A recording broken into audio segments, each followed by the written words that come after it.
বন্ধুরা, আজকে আমি বানাতে চলেছি চিকেন কষা। দেখতেই পাচ্ছ, কথা বলতে বলতে কড়াই তেল দিয়ে দিয়েছি। তেলটা গরমও হয়ে গিয়েছে, আমি আলু দিয়ে দিচ্ছি। আলুটা ভাজাও হয়ে গেছে, আমি তুলে রাখছি একটা পাত্রে। এবার ওই তেলে একটু পেঁয়াজ দিয়ে দিচ্ছি, আর একটু তেল দিয়ে দিলাম। একটু তেল কম আছে, তোমরা দিতেও পারো না দিতেও পারো। পেঁয়াজ লঙ্কা দুটোই দিয়ে দিলাম। এবার পেঁয়াজটা একটু নরম হয়ে আসলে আমি এখন রসুন দিয়ে দিচ্ছি।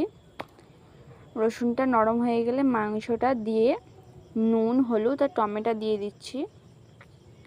দিয়ে ভালো করে কষিয়ে জলটা মরে তেল ছেড়ে দিলে আদা, জিরে, ধনে, মরিচ, চিকেন মশলা, লঙ্কার গুঁড়ো, আলু, হালকা জল দিয়ে মাংস